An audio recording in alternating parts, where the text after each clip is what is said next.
Hi, I am Dr. Deepali Gupta and I am going to take some questions of pediatrics which have probably come today. Usually occurs 12 to in this there is jaundice as we know. So this 8 to 10 weeks to resolve.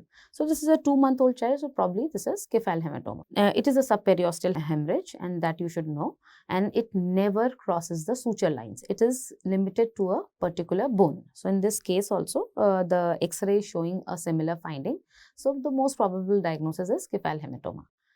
Now, why not Caput succedaneum? So, Caput succedaneum, we know it is present. It's a swelling, a boggy swelling, a diffuse swelling, which tends to cross the suture lines and which is present over the scalp and usually seen on the presenting part, usually seen along with the vaginal delivery.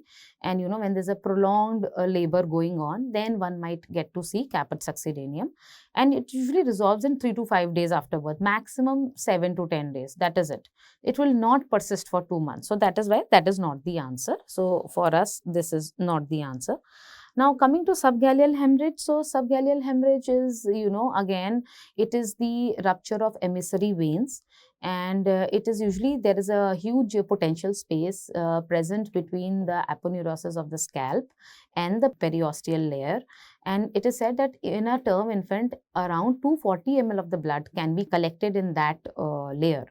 And no wonder the child has the propensity to go into shock. So one has to very carefully monitor the child, and it will usually present soon after birth, and one might need to give blood components to prevent the child or going into shock, or if the child is hypovolemic and is then one need to resuscitate the child, and this is kind of an acute emergency, will not persist for 2 months. So again, subgaleal hemorrhage is not the correct option. The fourth option which has come to us is encephalocele. Now, in encephalocele, what happens is it is a neural tube defect. It is not a birth injury. It's a neural tube defect, quite different from the other 3 options. And in this, there is outpouching of the brain along with its 3 layers in a pouch. The contents of the pouch is brain along with its 3 layers, that is the 3 meninges. And it can be seen anywhere, usually seen in the occipital area. So again, this is not consistent with what is given to us. So the correct option here would be cephal hematoma. Now coming on to the second question, a newborn presented with chest retractions. It was diagnosed as a case of RDS, and that is respiratory distress syndrome. And what is the most likely thing deficient over here? So here most likely the thing deficient is definitely the surfactant. We know this. Now here if you have seen the options given, they are all components of the surfactant here. But here one thing which catches our attention is lecithin. See, lecithin is a component of surfactant, and it is 65%. It makes up 65%, a very huge component of the surfactant. The other components are phosphorylethanolamine, phosphorylglycerol, phosphoryl'inositol. Then we have the ApoA, B, C and D proteins. We also have neutral lipids, but they are in lesser quantities. And lecithin also goes by the name of phosphorylcholine. Please remember this. Next time you might be asked phosphorylcholine. So you should know that the other name for lecithin is phosphorylcholine. It comprises of 65, it makes up 65% of the surfactant. And these, lecithin and other components, they get mature and they get deposited in, they get accumulated in type 2 adipocytes. And then as the child approaches in the later part of the gestation, it is then secreted in the alveolar fluid, and it helps in decreasing the surface tension of the alveoli and increasing the compliance. Don't worry, we are going to again take up a similar question in which this thing will come. So in this the answer would be, most probable answer would be lecithin, depending on the choices what we have been provided with right now. Then the next question is, a baby born with prematurity has low birth weight, decreased hearing, patent ductus arteriosus is found, and there are bilateral cataracts. What is the most likely cause? So this is most likely a intrauterine infection, and diagnosis which fits this clinical profile is congenital rubella syndrome. So what is so specific which tells us that this is rubella? See, one can see the patent ductus arteriosus. This is the most common congenital heart defect found in rubella. congenital rubella syndrome. Other heart defects apart from PDA can be pulmonic stenosis and can be VSD also. So, there is a very famous question which comes at which heart defect is not that much seen in congenital rubella syndrome. In that case, they give the options of PDA, PS and VSD, and ASD is also given, or some other heart defect. Then the answer would be the fourth answer, which is not seen. So, this is very much seen over here. And so rubella, one should know, it is a triad of the three things. So one is your cataract is there. Then you have the cardiac defect, which is PDA, most common. And the third is your sensory neural deafness. So how do you remember this? Please remember CCD. So cafe coffee day. So cafe coffee day, remember like that. So cataract, cardiac defects and deafness. So CCD, rubella, CCD. Please remember this. And this is most likely our here the thing is rubella. Toxoplasmosis, in this we get to see intraventricular calcifications and we also get to see chorioretinitis, right? And so toxoplasmosis and hydrocephalus. So toxoplasmosis is a triad of hydrocephalus, chorioretinitis and intraventricular calcification. In CMV, we get to see retinitis and we also get to see something which is very much hallmark, periventricular calcification. There is one more question which has come of intrauterine infection, and that it is periventricular calcification. So, we will come to that later on. Then HSV usually has encephalitis, will have hepatitis, will have vesicular lesions, will have a picture something like this. So, congenital HSV infection will be something like this. So, in this case, most likely the diagnosis is congenital rubella syndrome. There is no treatment for it, we should know this, and the only thing by which we can prevent rubella in the child is proper vaccination of the mother. So, that is it. Then there was this picture question in which they have shown a child with bowing of legs and they have asked which vitamin deficiency is responsible. So, no points in guessing, I think everybody knows this. This is vitamin D deficiency, and here we are talking about something called rickets, right? So, what is rickets? Rickets is defective mineralization of the growing bone. So, usually the ends of the growing bone are not mineralized properly. So, they more and more, the cartilage, the uncalcified cartilage, the non-calcified cartilage goes on depositing at the ends, and therefore we have bulbous ends. So, that is why we get to see many other things. We'll come to that, but first of all, why bowing of the legs? So, since the bones are very soft because there is inadequate mineralization, so they bow under pressure. So, that is the reason we get to see bowing of legs. Other features would be something called double malleoli. This is seen, again this is seen in the lower limbs, and this is the same, the cause for double malleoli is the same what I was telling you just a couple of seconds back, that there is the calcification of cartilage does not take place and unossified cartilage increases, gets deposited increasingly at the ends, and that kind of flares up. So, that is why we get to see double malleoli. Then we can see something like rachitic rosary. Again, this is rachitic rosary is your costochondral junction, they get bulbous. So, that is rachitic rosary. Then we can have box shaped head known as caput quadratum. So, this is the box shaped head. Another thing what we can see is something known as visceroptosis and poor tone of the abdominal wall. So, these are few features of rickets. I know there are many. Then there is delayed closure of anterior fontanelle, that is another thing. So, these are the features of rickets, and this is most likely, and this is because of vitamin deficiency, although one must keep in mind there are many other causes of rickets which are not dependent on vitamin D.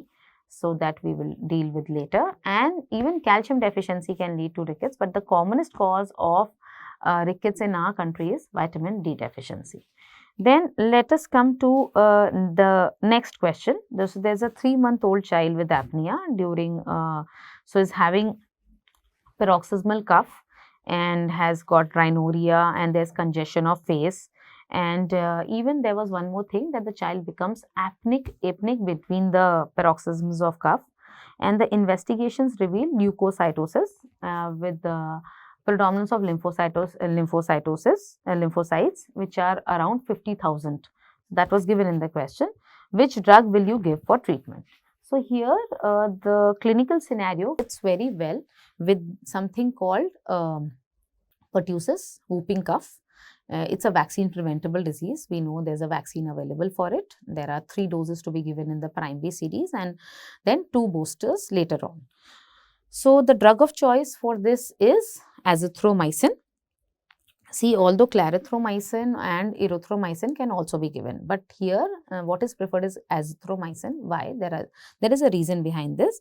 So clarithromycin has increased tendency for drug interactions, and the ease of dosing is goes very well with azithromycin. That means there is OD dosage, once daily dosage. So azithromycin is preferred over clarithromycin. Now the question arises, why not erythromycin? So one must keep in mind, especially in neonate. See, erythromycin is linked to development of pyloric stenosis. Please remember this, pyloric stenosis.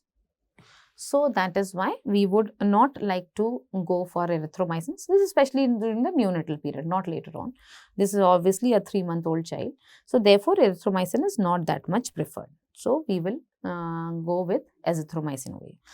Few things about pertussis one needs to know is the clinical scenario. In this question, they have typically described the paroxysmal phase. So what are the 3 phases of pertussis? There are 3 phases. The first phase, if we see this, the first phase is something known as the catarrhal phase.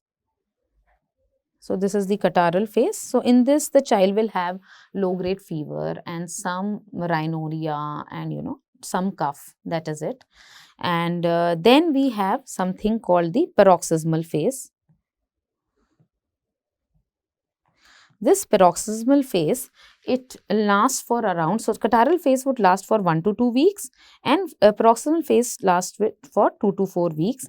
And usually these symptoms, what is described over here, this is typically description of paroxysmal phase when the child will start coughing, and this coughing will also be associated with the whoop, and that is why the disease is called whooping cough. And it is said that usually if you give treatment during the catarrhal phase, the disease severity decreases and it also eliminates nasopharyngeal carriage. But if you give during paroxysmal phase, then it is only the disease severity that will decrease. So that is it. And the treatment we have already discussed is considered, the drug of choice considered over here is azithromycin. So that has to be given. Coming to the next question. The next question is, which of the following is a correct marker of adequate nutritional status? Okay, this is the question. So height increases by 25 centimeters in 1 year, weight increased by 300 grams every month in the first 3 months, weight is at 75th centile and height is at 25th centile, and anterior fontanelle closes by 6 months. So here the correct answer would be this, height increases by 25 centimeters in 1 year. So if you know, at birth, the height is around 50 centimeters. And an ideal height at 1 year is around 75 centimeters. So this is the correct option. Increase in weight by 300 grams is less. Usually in the first, I feel this option would be more refined because we need to see at what time they are asking about the weight increase. So it is said that usually in the first 3 months of life, the weight increase would be around 900 to 1000 grams, maybe 800 to 1000 grams, which is around 15 to 30 grams per day. So that comes out to be around 900 to 1000 grams per month. So this is again grossly inadequate, and this is specifically for the first 3 months.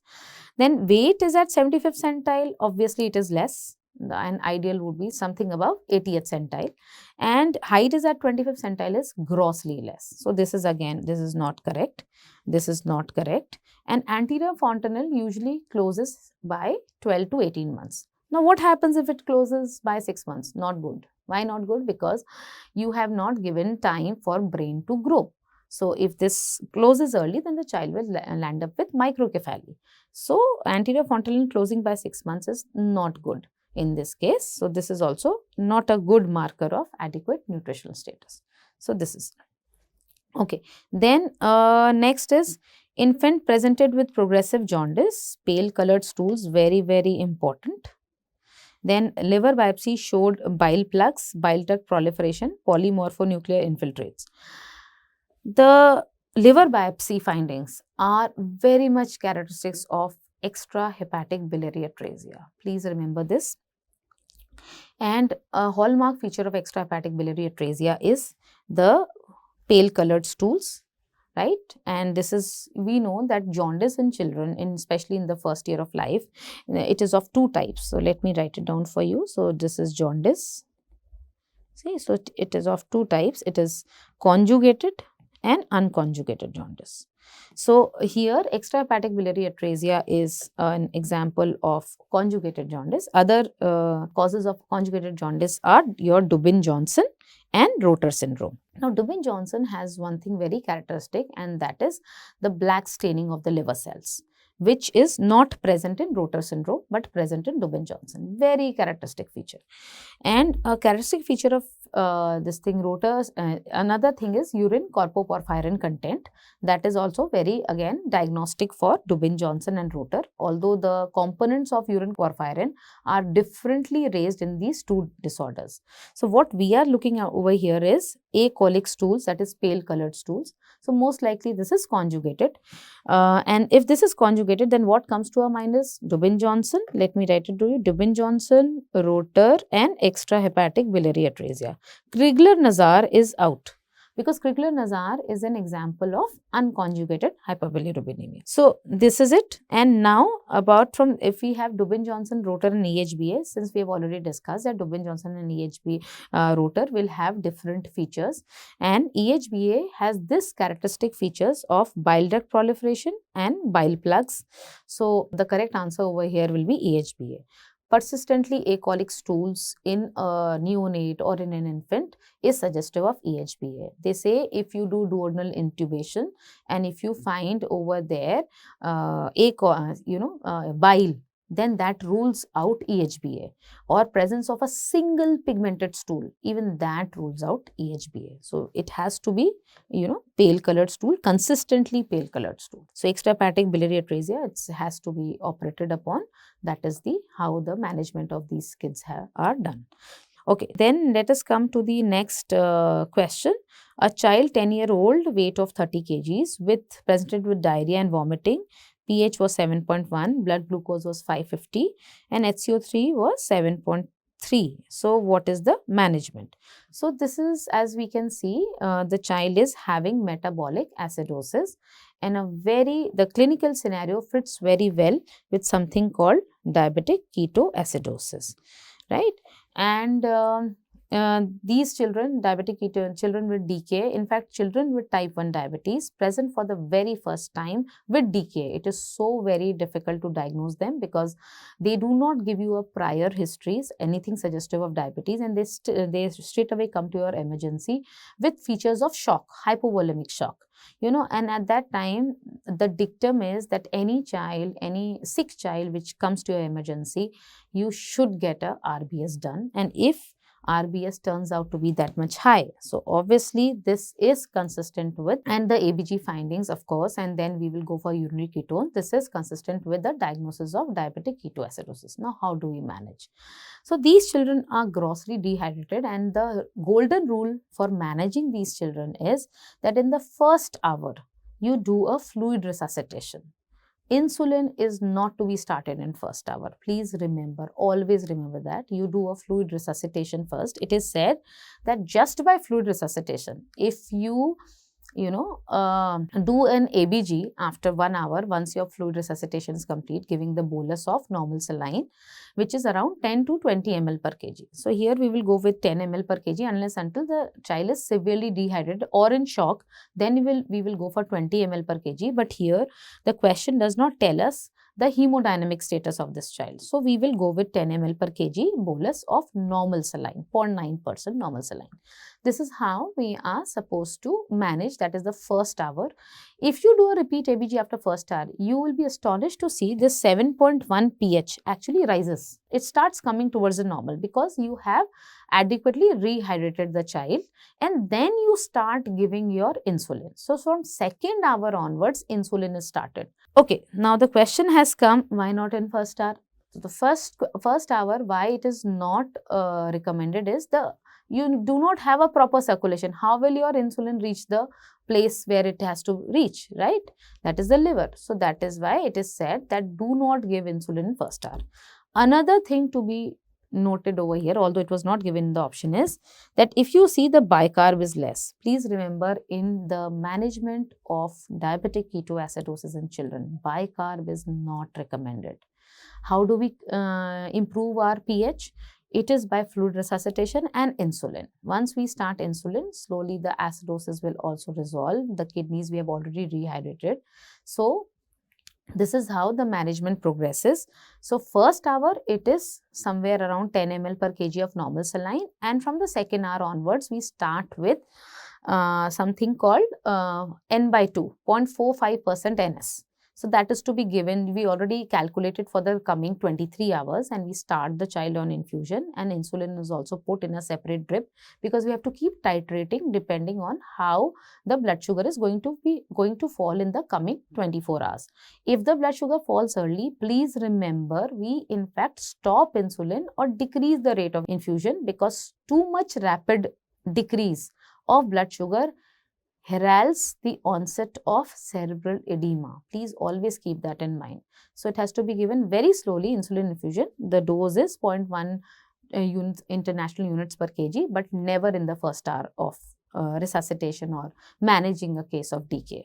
Okay, so over here, the most likely option would be ABG, that is the arterial blood gas, and then managing with 10 ml per kg of bolus fluid, which will be normal saline, and then insulin to be followed in the, not this would not be there. I think it will be given later, that is the second hour. So this would be the correct option. B is going to be the correct option, not A. Please remember this, because in A option they have given that insulin is to be given in first hour itself. So this is wrong. This is not to be done.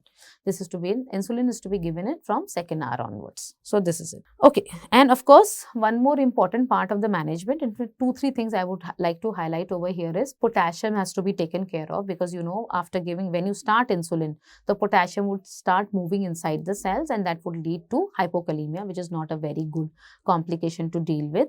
And another thing to be kept in mind is the treatment of the intercurrent infection. Please remember, DK in a child comes to light or is precipitated by some or the other intercurrent infection. It can be pneumonia, it can be a bout of gastroenteritis as we are seeing in this child. So that also has to be tackled side by side. So this is how we are going to manage this child, and the correct option here I again say is the B option, where insulin is to be given later. Why I am not considering 20 ml per kg? Because here it is not given whether the child is actually in frank hemodynamic compromise or not. Of course, if the child comes in shock, then we would prefer 20 ml per kg, right? Okay, then next is sweat chloride levels are measured for which disease? So this was a very easy question. This is cystic fibrosis. And we all know this, that cystic fibrosis is because of, you know, it is the gene responsible for this is on chromosome 7, and there we have something known as delta F508 mutation.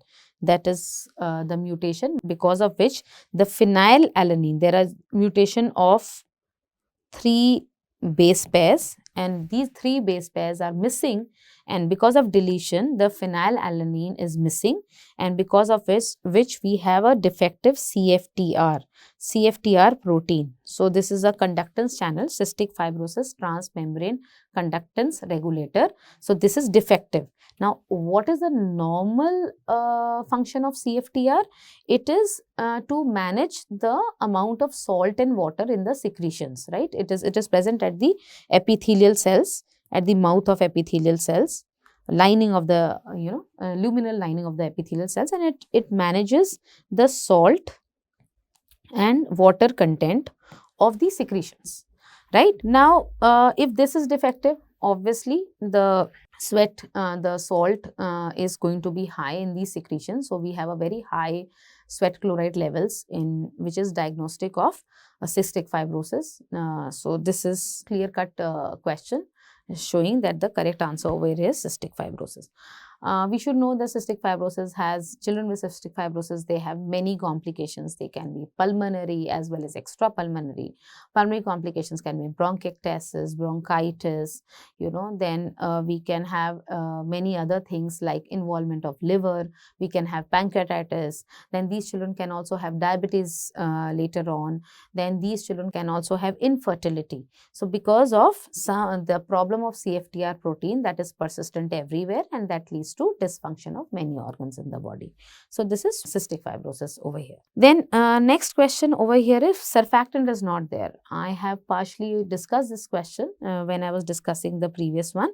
So, if surfactant is not there, what does surfactant do? Please understand, surfactant decreases the surface tension and increases the compliance of the lungs. That means the lungs, with the first breath, when the child cries, you know this, that in utero lungs are not functioning. The entire oxygenation is on the placenta. The onus of the entire oxygenation of the blood is on the placenta, and the lungs are collapsed. So, when the lungs expand, the alveoli expand, right? They are supposed to expand, and because of which the gas exchange is established.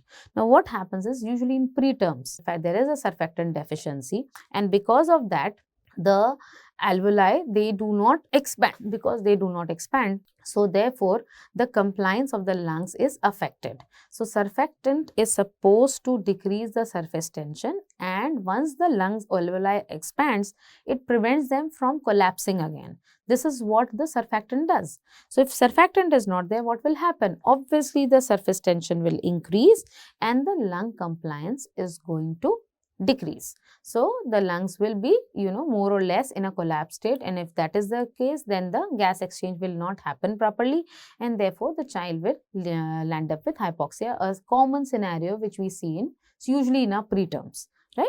So, this is what was asked from you in the exams. Then let us come to one more question on congenital intrauterine infections. So, periventricular calcification, I already told you, this is the hallmark of CMV, cytomegalovirus infection.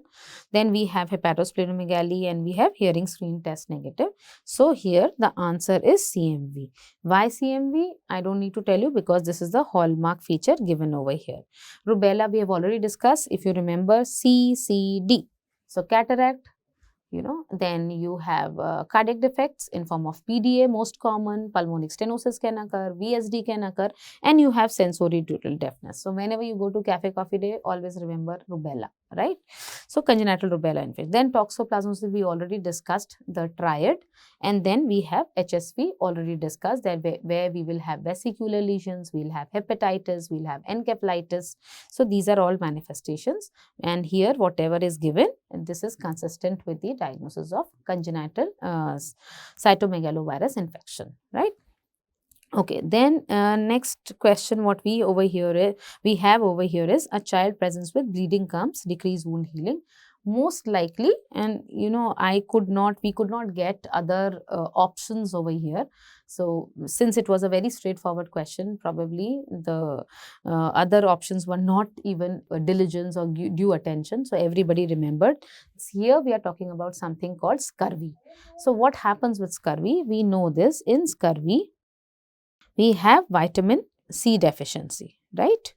We have vitamin C deficiency, and vitamin C, we know this as ascorbic acid, right? Ascorbic acid is a very important cofactor of enzymes which are involved in hydroxylation, right, and amidation.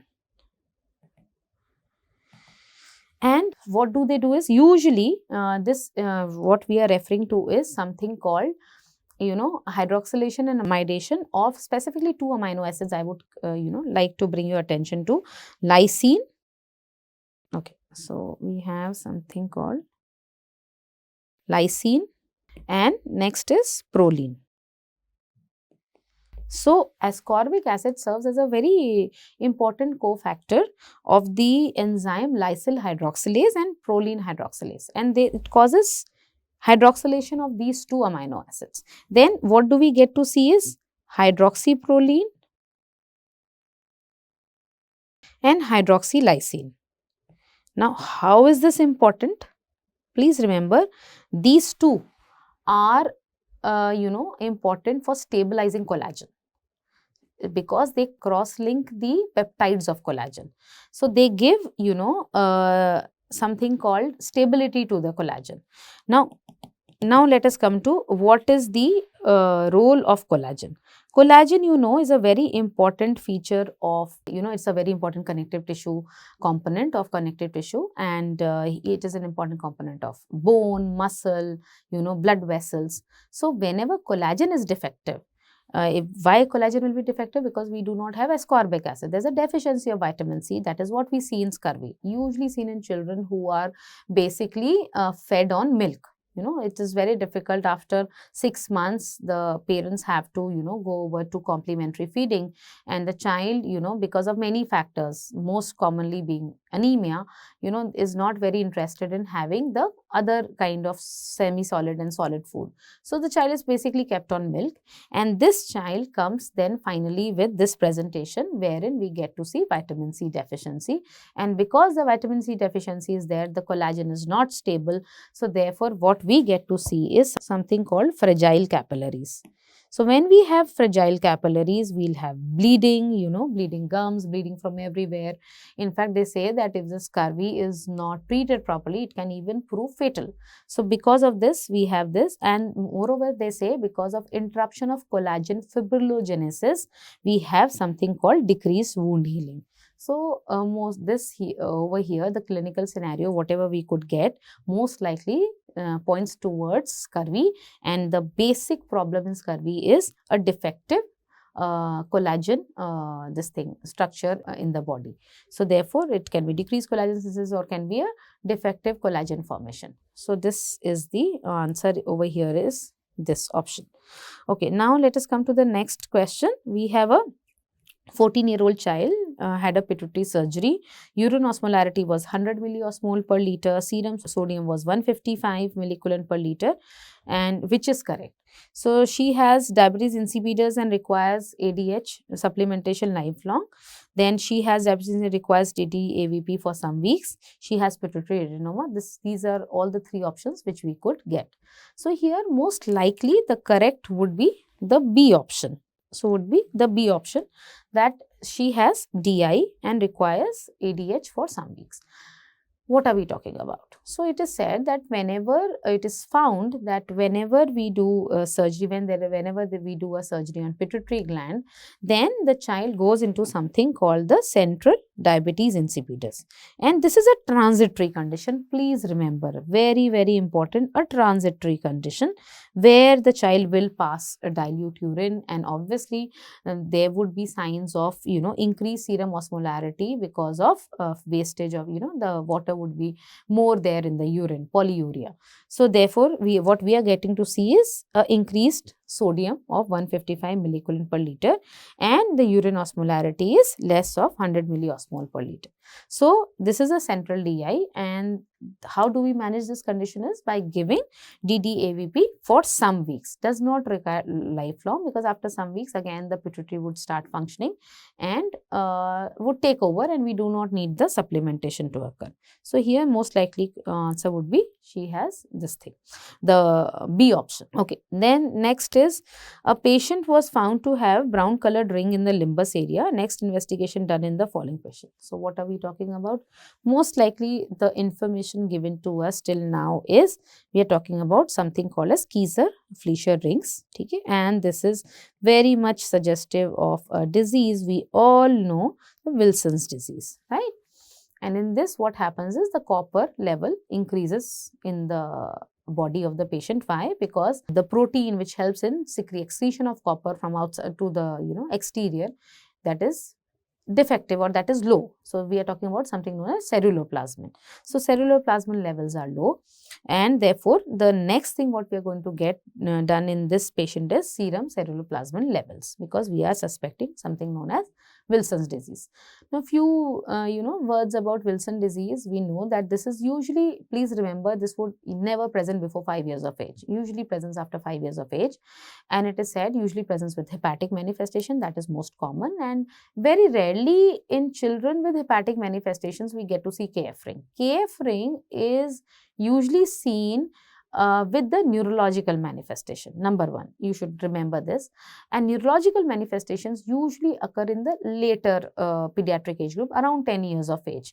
And what are the neurological manifestations? The child will present with dystonia, choriothetoid movement, some sleep disturbances, then may have some speech defects all of a sudden, clumsiness, decreased scholastic performance. Suddenly we would see a child in the OPD where the scholastic performance, the parents are very much worried that suddenly the scholastic performance has started decreasing with absolutely no idea, no involvement of liver, right? Even we are clueless, to see such. But then on further examination, you see, they say usually with neurological manifestation, if you get a proper slit lamp examination done, we will get to see KF ring, which is found in the cornea. We know this. Now, we are going to do the serum ceruloplasmin levels, number one. And number two, what we are going to do is the best marker, the diagnostic marker for Wilson is that when we get the increased copper content in the liver, right? And that is only obtainable after we do a liver biopsy. So, serum ceruloplasmin is usually less than 20 milligram per liter, right? And the hepatic copper content is more than 250 microgram. This is hepatic copper. Okay, I'll write it now. So, here we have the serum ceruloplasmin less than 20 and hepatic copper content, which is the diagnostic marker, is more than 250 microgram per gram of dry weight of the liver, right? So, this one should keep in mind. And what is the treatment? The treatment is, we have penicillamine, we have trientine that has to be given. Even zinc is found to be having some role in the treatment of Wilson's disease. So, this is clear-cut a case of Wilson disease, and here we are going to do serum ceruloplasmin levels to, get the diagnosis going. Okay. Next is a 10-year-old child, school child is eligible for which vaccination? So, here according to the National Immunization Program, the correct answer is TD.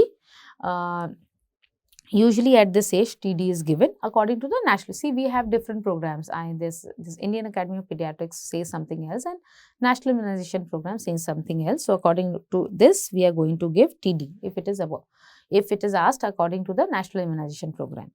Rotavirus, please remember, is not to be given, the second dose is not to be given after 32 weeks. And the first dose is not to be initiated after 24 weeks of age. That means I am talking about the first year of life. So, rotavirus would not be the option. Pneumococcal vaccine, again, 10-year-old usually not required. Pneumococcal vaccination is done by 5 years of age. Until and unless, something has been missed and is never been given. So, the most likely answer would be TD has to be given every 5 years. That is what our National Immunization Schedule says. So, this is it. Thank you. That is all about the questions which had come from pediatric section. Thank you.